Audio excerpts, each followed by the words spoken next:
40 ಯೋಧರು ಹುತಾತ್ಮ. ಉರಿ ನಂತರದ ಅತಿ ದೊಡ್ಡ ದಾಳಿ, ಯುದ್ಧವೊಂದೇ ದಾರಿನ ಪಾಕ್ ವಿರುದ್ಧ ಪ್ರತೀಕಾರ. ಜಮ್ಮು ಕಾಶ್ಮೀರದಲ್ಲಿ ಮತ್ತೆ ಉಗ್ರರ ಅಟ್ಟಹಾಸ. 40 ಮಂದಿ ಭಾರತೀಯ ಯೋಧರು ನಿನ್ನೆ ಹುತಾತ್ಮರಾದರು. 350 ಕೆಜಿ ಸ್ಫೋಟಕದ ಜೊತೆ ಆತ್ಮಾಹುತಿ ದಾಳಿ ಆಗಿರೋದು. ಜಮ್ಮು ಕಾಶ್ಮೀರದಲ್ಲಿ ಉಗ್ರರ ಅಟ್ಟಹಾಸ ಮತ್ತೆ ಮುಂದುವರೆದಿದೆ. ಈ ಬಾರಿ ಅಂತಿಂತ ದಾಳಿಯಲ್ಲ, 40 ಮಂದಿ ಭಾರತೀಯ ಯೋಧರು ಹುತಾತ್ಮರಾಗಿದ್ದಾರೆ. 350 ಕೆಜಿ ಸ್ಫೋಟಕವನ್ನ ಒಂದು ಸ್ಕಾರ್ಪಿಯೋ ಕಾರ್ನಲ್ಲಿ ಬಳಸಿ ಅದರಲ್ಲಿಟ್ಕೊಂಡು ದಾಳಿಯನ್ನು ನಡೆಸಿರೋದು. ಬೆಳಗ್ಗೆ ಸಂಪುಟ ಸಭೆಯ ಒಂದು ಭದ್ರತಾ ಸಮಿತಿಯ ಸಭೆಯಾಗುತ್ತೆ. ಅದರಲ್ಲಿ ಪ್ರಧಾನಿ ಮೋದಿ ಅವರು ಆ ಒಂದು ಸಭೆಯ ನೇತೃತ್ವವನ್ನು ವಹಿಸಿದ್ದಾರೆ. ಮುಂದಿನ ಕಾರ್ಯಾಚರಣೆ ಯಾವ ರೀತಿಯಾಗಿರಬೇಕು ಅನ್ನೋದ್ರ ಬಗ್ಗೆ ಮಹತ್ವದ ನಿರ್ಧಾರ ಬರುತ್ತೆ ಅನ್ನೋ ನಿರೀಕ್ಷೆ ಇದೆ. ಚರ್ಚೆಗಳಾಗ್ತವೆ, ಯಾವ ರೀತಿಯಾಗಿ ಕಾರ್ಯೋನ್ಮುಖರಾಗಬೇಕು ಅನ್ನೋದು. ಉಗ್ರರ ಕೃತ್ಯವನ್ನ ಪ್ರಧಾನಿ ಮೋದಿ ಅವರು ಖಂಡಿಸಿದ್ದಾರೆ. ನಮ್ಮ ಸೈನಿಕರ ತ್ಯಾಗ ವ್ಯರ್ಥವಾಗೋದಕ್ಕೆ ಯಾವುದೇ ಕಾರಣಕ್ಕೂ ಬಿಡೋದಿಲ್ಲ. ಮತ್ತೆ ಸರ್ಜಿಕಲ್ ಸ್ಟ್ರೈಕ್ ನಡೆಸುವಂತ ಎಲ್ಲ ಸಾಧ್ಯತೆಗಳು ಇದ್ದಾವೆ. ಸದ್ಯಕ್ಕೆ ಆ ರೀತಿಯಾದಂಥ ಪರಿಸ್ಥಿತಿ ಇದೆ. ಶ್ರೀನಗರಕ್ಕೆ ತೆರಳಿದ್ದಾರೆ 12 ಜನರ NIA ತಂಡ. ಇಂದು ಘಟನಾ ಸ್ಥಳಕ್ಕೆ ರಾಜನಾಥ್ ಸಿಂಗ್ ಅವರು ಕೂಡ ಭೇಟಿ ಕೊಡ್ತಾರೆ. ವಿಶ್ವಸಂಸ್ಥೆ ಸೇರಿದಂತೆ ಜಾಗತಿಕ ಮಟ್ಟದಲ್ಲಿ ಉಗ್ರವಾಗಿ ಎಲ್ಲರೂ ಕೂಡ ಖಂಡಿಸಿದ್ದಾರೆ. ಇನ್ನು ಸ್ಫೋಟದ ತೀವ್ರತೆ ಯಾವ ಮಟ್ಟಕ್ಕಿತ್ತು ಅಂತ ಹೇಳಿದ್ರೆ, ಅಲ್ಲಿ ಸುತ್ತಮುತ್ತ ಭೂಕಂಪ ಆಗಿದೆಯೋ ಏನೋ ಅನ್ನೋ ರೀತಿಯಾಗಿ ಒಂದು ಅನುಭವ ಆಗಿದೆ. ರಾಷ್ಟ್ರೀಯ ಹೆದ್ದಾರಿಯನ್ನು ಈಗಾಗಲೇ ಬಂದ್ ಮಾಡಿದ್ದಾರೆ ಪೊಲೀಸರು. ದಕ್ಷಿಣ ಕಾಶ್ಮೀರದಲ್ಲಿ ಇಂಟರ್ನೆಟ್ ಸೇವೆ ಕೂಡ ಸ್ಥಗಿತವಾಗಿದೆ. ಆ ಮೂಲಕ ಎಲ್ಲಾ ಕಡೆ ಹೈ ಅಲರ್ಟ್, ಒಂದು ರೀತಿಯಾಗಿ ಕಟ್ಟೆಚ್ಚರ ಅಂತ ಹೇಳ್ಬೋದು.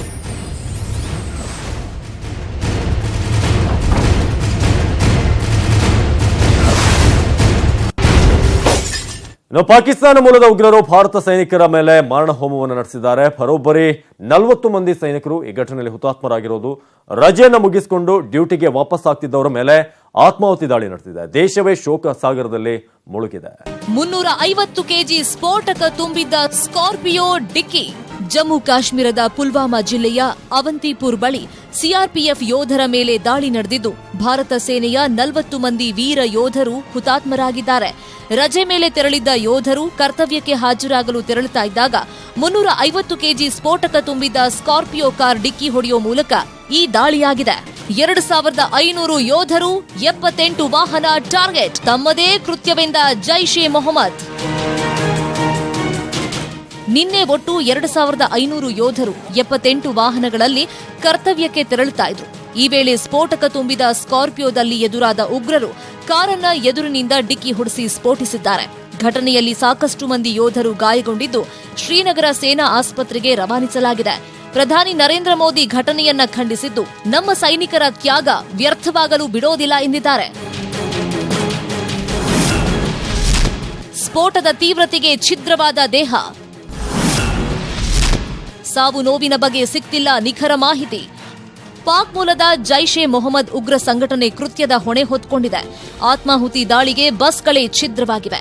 ಅದರೊಳಗಿದ್ದ ಸೈನಿಕರ ಅಂಗಾಂಗಗಳು ಕಿಲೋಮೀಟರ್ ವ್ಯಾಪ್ತಿಯಲ್ಲಿ ಸಿಗ್ತಾ ಇವೆ. ರಕ್ಷಣಾ ಇಲಾಖೆ ಸಾವು ನೋವಿನ ನಿಖರ ಮಾಹಿತಿ ಬಿಟ್ಕೊಡ್ತಾ ಇಲ್ಲ. ಜೊತೆಗೆ ಆಸ್ಪತ್ರೆಯಲ್ಲಿ ಚಿಕಿತ್ಸೆ ಪಡಿತಾ ಇರೋ ಸೈನಿಕರ ಬಗ್ಗೆಯೂ ಸ್ಪಷ್ಟತೆ ಇಲ್ಲ.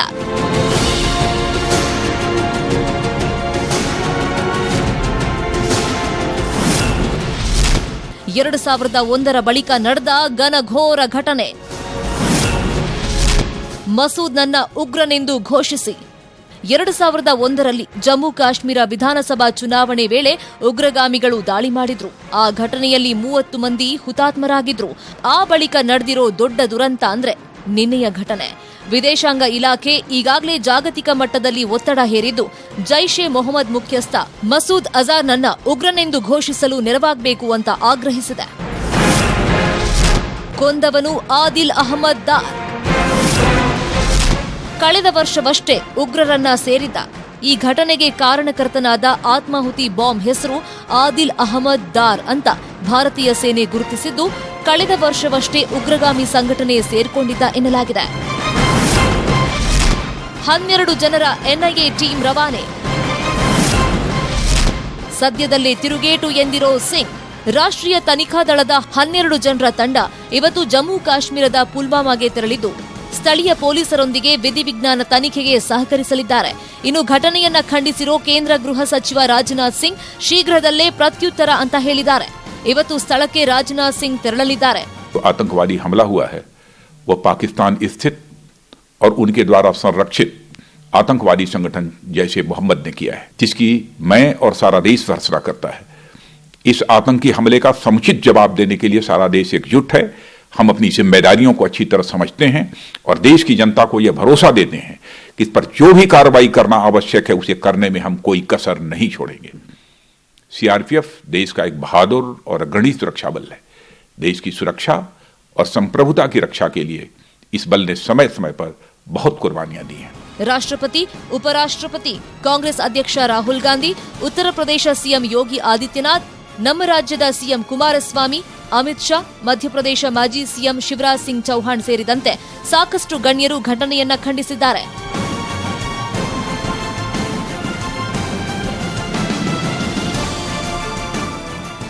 Manjegowda, bureau report, news 18 Kannada. ಇನ್ನು ಸಾವಿನ ಸಂಖ್ಯೆ ಏರ್ತಾನೆ ಇದೆ. ನಿಖರವಾದಂತಹ ಮಾಹಿತಿ ಇನ್ನೂ ಕೂಡ ಆಗಬೇಕಾಗಿದೆ. ಆದರೆ ಸದ್ಯಕ್ಕೆ ಅಫಿಷಿಯಲಿ ಸಿಕ್ಕಿರುವಂತಹ ಮಾಹಿತಿಯ ಪ್ರಕಾರ ಸಾವಿನ ಸಂಖ್ಯೆ 42ಕ್ಕೆ ಆಗಿರೋದು ಅನ್ನೋದೀಗ ಗೊತ್ತಾಗ್ತಿದೆ. ಅಷ್ಟು ಜನ ಸಾವನ್ನಪ್ಪಿದ್ದಾರೆ ಅನ್ನೋ ಒಂದು ಪಟ್ಟಿ ಕೂಡ ಬಿಡುಗಡೆ ಹಾಕಿರುವಂಥದ್ದು. ಇನ್ನೂ ಕೂಡ ಬಹಳಷ್ಟು ಮಂದಿ ಸಾವನ್ನಪ್ಪಿರಬಹುದು ಅನ್ನೋದು ವಿಚಾರ ಕೂಡ ಇದೆ. ಈಗ ಸದ್ಯಕ್ಕೆ ಏನು ಮಾಹಿತಿ ಐತೆ ಬನ್ನಿ ನೋಡ್ಕೊಂಡ್ ಬರೋಣ. ಇನ್ನು ಯಾವ ರೀತಿಯಾಗಿ ಅಟ್ಯಾಕ್ ನಡೆಯಿತು ಅನ್ನೋದರ ಬಗ್ಗೆ ಡೀಟೇಲ್ಸ್ ಆಗಿ ನೋಡ್ತಾ ಹೋಗೋದಾದ್ರೆ, ಯಾವ ರೀತಿಯಾಗಿ ಪ್ಲಾನ್ ಮಾಡಿದ್ರು. ಮೊದಲ ದೃಶ್ಯದಲ್ಲಿ ಜಮ್ಮುವಿನ ಶ್ರೀನಗರದತ್ತ ತೆರಳುತ್ತಿದ್ದಂತಹ ಯೋಧರು ಜಮ್ಮುವಿನಿಂದ ಶ್ರೀನಗರಕ್ಕೆ ಹೋಗ್ತಾ ಇದ್ರು. ತಮ್ಮ ರಜಾ ದಿನಗಳನ್ನು ಮುಗಿಸಿ ವಾಪಸ್ ಕರ್ತವ್ಯಕ್ಕೆ ಹಾಜರಾಗ್ತಾ ಇದ್ರು.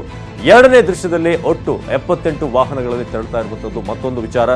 78 ವಾಹನಗಳು ಸಾಲು ಸಾಲಾಗಿ ಹೋಗ್ತಾ ಇದ್ವು. 78 ವಾಹನಗಳಲ್ಲಿ ಒಟ್ಟು 2547 ಸಿಆರ್ಪಿಎಫ್ ಯೋಧರು ಪ್ರಯಾಣ ಮಾಡ್ತಾ ಇದ್ರು. ಇನ್ನು ಹೆದ್ದಾರಿಯ ಅವಂತಿಪುರ ಸಮೀಪಿಸಿದಾಗ ಇದ್ದಕ್ಕಿದ್ದ ಹಾಗೆ ಬ್ಲಾಸ್ಟ್ ಆಗುತ್ತೆ, ದಾಳಿ ಆಗುತ್ತೆ. ಸಿಆರ್ಪಿಎಫ್ ವಾಹನವನ್ನ ಗುರಿಯಾಗಿಸಿ ನಡೆದಿರುವಂತಹ ಒಂದು ಅಟ್ಯಾಕ್ ಇದು. ನೀಟಾಗಿ ಅವರು ಪ್ಲಾನ್ ಮಾಡ್ಕೊಂಡಿದ್ರು ಅಂತ ಕಾಣಿಸುತ್ತೆ. ಸಿಆರ್ಪಿಎಫ್ನ 54ನೇ ಬೆಟಾಲಿಯನ್ ವಾಹನಕ್ಕೆ ಗುರಿಯಾಗಿ ಇಡಿಸಿಕೊಂಡು ಅಲ್ಲಿ ದಾಳಿ ಆಗುತ್ತೆ. ಸುಧಾರಿತ ಸ್ಫೋಟಕವನ್ನ ಬಳಸಿ ಉಗ್ರರು ದಾಳಿಯನ್ನ ಮಾಡಿರೋದಲ್ಲಿ ದಾಳಿಗೆ 350 kg RDX ಅನ್ನ ಬಳಸಲಾಗಿದೆ. ಬಹಳ ಭಯಾನಕವಾದಂತಹ ಒಂದು ಸ್ಫೋಟಕ RDX. ಸ್ಕಾರ್ಪಿಯೋ ವಾಹನದಲ್ಲಿ ಬಂದಿದ್ದಂತ ಉಗ್ರರು 350 kg ಅಷ್ಟು RDX ಅನ್ನ ಬಳಸಿರ್ತಾರೆ. ಏನಾಗಿದೆ ಅಂತ ಕಣ್ಣು ಬಿಡುವಷ್ಟರಲ್ಲಿ ರಕ್ತದ ಮಡುವಿನಲ್ಲಿ ಯೋಧರು ಅಲ್ಲಿ ನರಳಾಡ್ತಾ ಇರ್ತಾರೆ.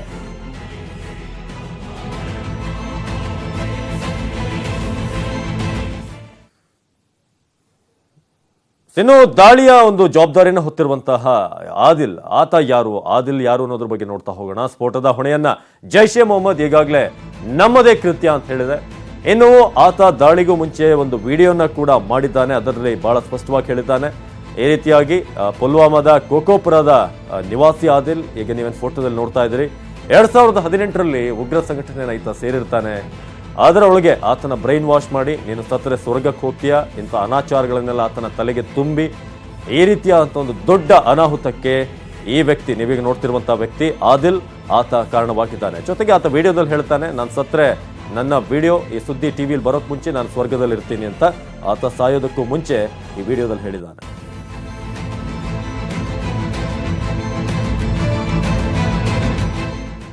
ಬೆಳಿಗ್ಗೆಯಿಂದ ಫೋನ್ ಮಾಡಿದೆ ಸರ್, ನಾನು ಮಾತಾಡಕ್ಕೆ ಆಗ್ಲಿಲ್ಲ ಸರ್.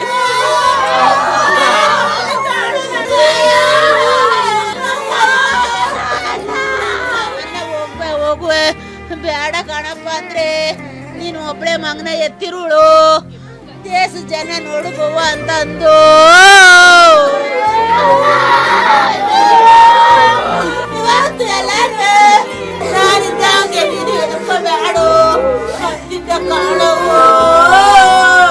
ಅಲ್ಲಿ ಗಂಟು ಗೊತ್ತಿರಲಿಲ್ಲ. ಅವಾಗ ಗೊತ್ತಾಯ್ತು ಸರಪ್ಪ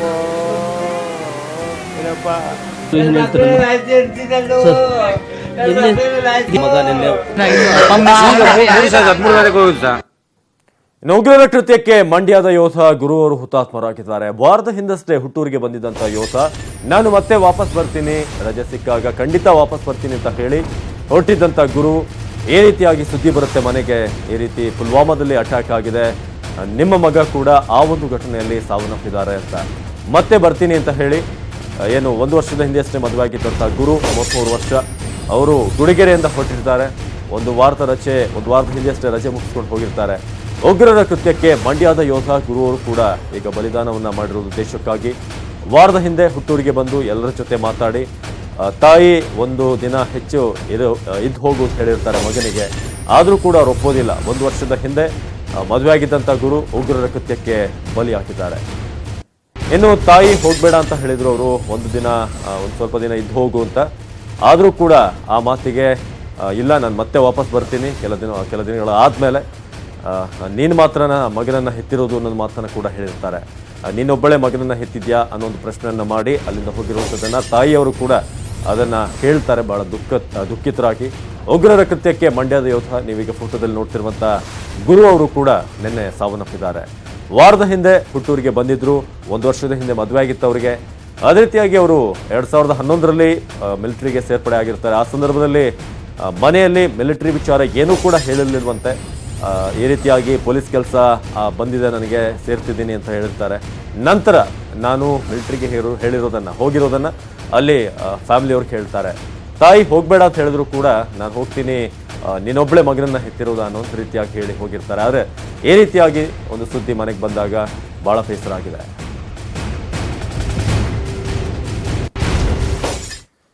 ಇನ್ನು ಮಂಡ್ಯ ಜಿಲ್ಲೆಯ ವೀರಯೋಧ ಗುರು ಅವರು ಹುತಾತ್ಮರಾಗಿದ್ದಾರೆ. ಕಳೆದ ವಾರ ಹುಟ್ಟೂರಿಗೆ ಬಂದಿದ್ದಂಥ ಗುರು ಭಾನುವಾರವಷ್ಟೇ ಕರ್ತವ್ಯದ ಕಡೆ ಹೋಗಿದ್ರು.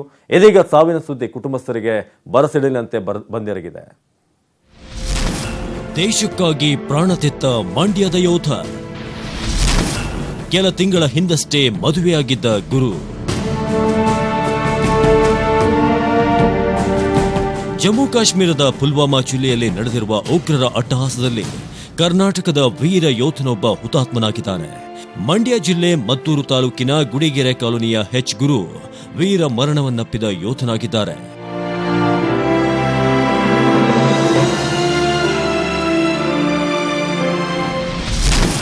ಎರಡ್ 2011ರಲ್ಲಿ ಸೇನೆಗೆ ಸೇರಿದ್ದ ಯೋಧ ಗುರು ವಾರದ ಹಿಂದಷ್ಟೇ ಕರ್ತವ್ಯಕ್ಕೆ ವಾಪಸ್. 33 ವರ್ಷದ ಯೋಧ ಗುರು 2011ರಲ್ಲಿ ಸೇನೆಗೆ ಸೇರ್ಪಡೆಯಾಗಿ ಬೆಟಾಲಿಯನ್ 82ರಲ್ಲಿ ಕರ್ತವ್ಯ ಮಾಡ್ತಾ ಇದ್ರು. ಇತ್ತೀಚೆಗಷ್ಟೇ ರಜೆ ಮೇಲೆ ಬಂದಿದ್ದ ಯೋಧ ಗುರು 1 ವಾರ ಹುಟ್ಟೂರು ಗುಡಿಗೆರೆ ಕಾಲೋನಿಯಲ್ಲೇ ಇದ್ರು. ಬಳಿಕ 3 ದಿನಗಳ ಹಿಂದಷ್ಟೇ ಕರ್ತವ್ಯಕ್ಕಾಗಿ ವಾಪಸ್ ತೆರಳಿದ್ರು. ಇದೀಗ ಜೀವಂತವಾಗಿಲ್ಲ ಎಂದು ಇಡೀ ಕುಟುಂಬವೇ ಗೋಳಾಡ್ತಿದೆ.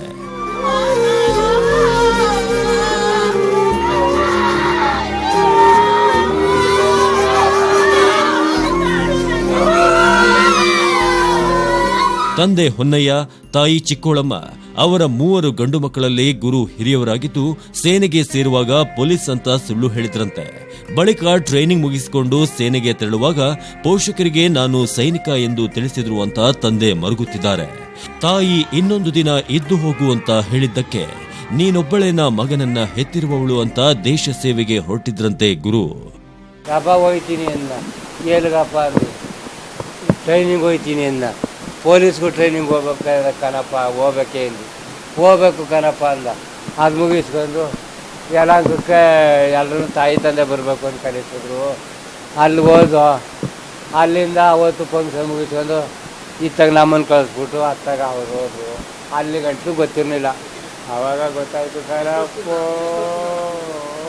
ತಾಯೋ ತಪ್ಪು. ಅವರು ಬಂದು ಎಷ್ಟನೇ ತಾರೀಕೆಲ್ಲ ಗೊತ್ತಿಲ್ಲ ಕಣಪ್ಪ. ಅವರು ಭಾನುವಾರ ದಿವಸ ಹೋದ್ರು ಕಣಪ್ಪ. ಅಯ್ಯೋ ನನ್ನ ಹೋಗುವೆ ಬೇಡ ಕಣಪ್ಪ ಅಂದ್ರೆ ನೀನು ಒಬ್ಳೆ ಮಗನ ಎತ್ತಿರುಳು, ದೇಶ ಜನ ನೋಡುಬವ್ವ ಅಂತ ಅಂದು.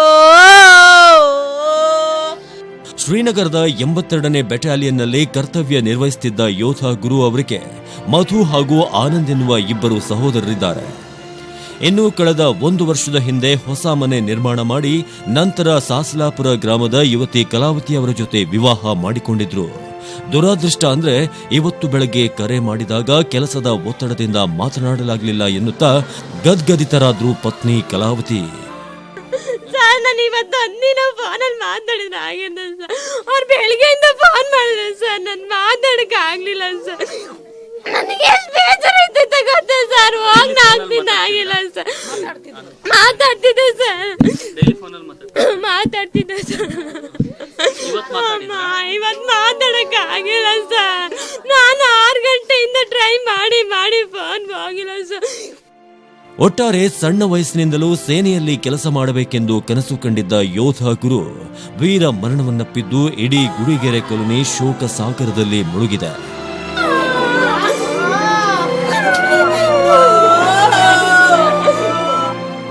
ರಾಘವೇಂದ್ರ ಗಂಜಾಂ, ನ್ಯೂಸ್ 18 ಕನ್ನಡ, ಮಂಡ್ಯ. ನಿನ್ನೆ ಪುಲ್ವಾಮಾದಲ್ಲಿ ನಡೆದಂತಹ ಭೀಕರ ಅಟ್ಯಾಕ್ನಲ್ಲಿ ಮಂಡ್ಯದ ಗುರು ಅವರ ಕುಟುಂಬ ಈಗ ಸಾಕಷ್ಟು ನೋವಿನಲ್ಲಿದೆ. ಯಾಕಂದ್ರೆ ಗುರು ಅವ್ರನ್ನ ಕಳ್ಕೊಂಡಿದೆ. 33 ವರ್ಷದ ಗುರು ಅವರು ಅಲ್ಲಿ ಕೆಲಸ ಮಾಡ್ತಾ ಇದ್ರು. ಜೊತೆಗೆ ದೇಶಕ್ಕೋಸ್ಕರ ಸೇವೆಯನ್ನ ಮಾಡ್ತಿದ್ದಂತ ಒಂದು ಸಂದರ್ಭದಲ್ಲಿ ಆಗಿರುವಂತಹ ಒಂದು ಬಲಿದಾನ. ಕಳೆದ ವಾರವಷ್ಟೇ ಅವರು ಕರ್ತವ್ಯಕ್ಕೆ ವಾಪಸ್ ಆಗಿದ್ರು. ಕುಟುಂಬಕ್ಕೆ ಮತ್ತೆ ನಾನು ವಾಪಸ್ ಬರ್ತೀನಿ, ಇನ್ನೊಂದಷ್ಟು ದಿನ ಇದ್ದು ಹೋಗು ಅಂತ ಹೇಳಿದ್ರು ಕೂಡ ಅವ್ರು ನಿಲ್ಲಿಲ್ಲ. ಆದರೆ ಅವರು ಈ ರೀತಿಯಾದಂಥ ಸುದ್ದಿಯ ಜೊತೆಗೆ ಮನೆಗೆ ಈ ರೀತಿಯಾಗಿ ಸುದ್ದಿ ಮುಟ್ಟಿದೆ. ರಾಘವೇಂದ್ರ ನೇರ ಸಂಪರ್ಕದಲ್ಲಿದ್ದಾರೆ ಸ್ಥಳದಿಂದ, ಅವರ ಮನೆಯಿಂದ. ರಾಘವೇಂದ್ರ, ಸದ್ಯಕ್ಕೆ ನೀವು ನೋಡ್ತಾ ಇದ್ರೆ ಆಗಲೇ ಮಾತನಾಡ್ತಾ ಇದ್ರಿ, ಬಹಳಷ್ಟು ನೋವಿನಲ್ಲಿದ್ದಾರೆ. ಕುಟುಂಬಸ್ಥರೆಲ್ಲ ಏನು ಹೇಳ್ತಿದ್ದಾರೆ, ಹೋಗ್ಬೇಕಾದ್ರೆ ಏನು ಹೇಳಿದ್ರಂತೆ ಒಂದು ವಾರದ ಹಿಂದೆ ಬಂದಾಗ ಅಂತ?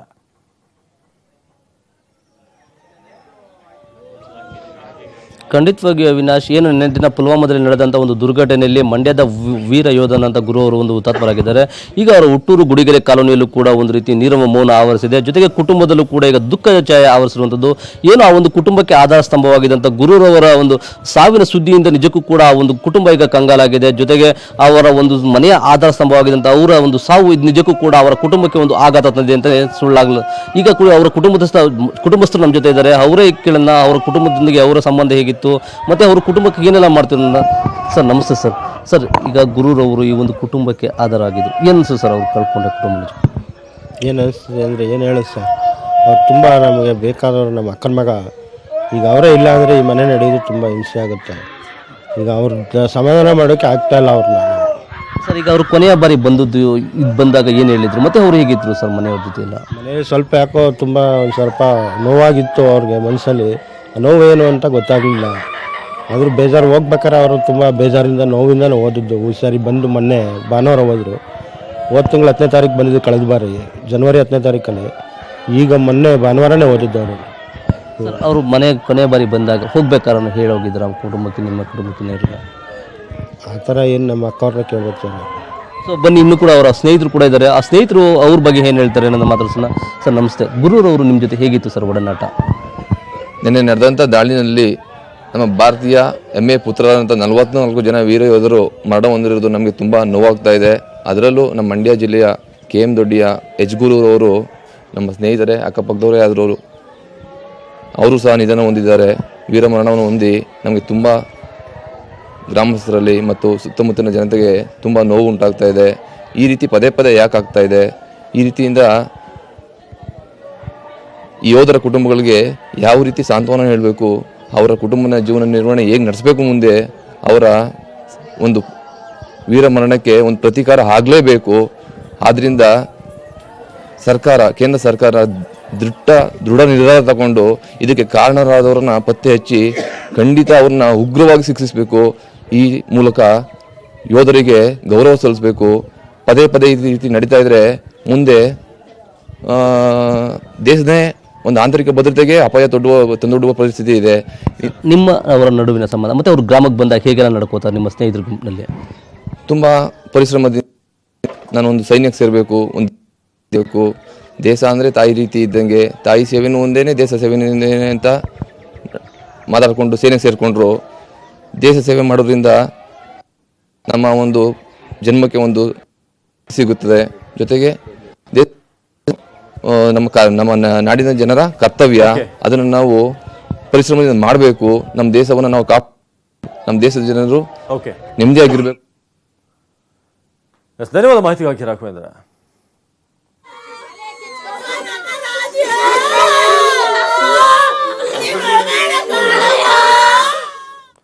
ಒಂದು ಬ್ರೇಕ್ ಆದ ನಂತರ ಮನಿ ಡಾಕ್ಟರ್ ಪ್ರಸಾರವಾಗುತ್ತೆ. ನೋಡ್ತಾ ಇರಿ ನ್ಯೂಸ್ 18 ಕನ್ನಡ. ಜಾಲ ನಮ್ಮದು, ಬಲ ನಿಮ್ಮದು.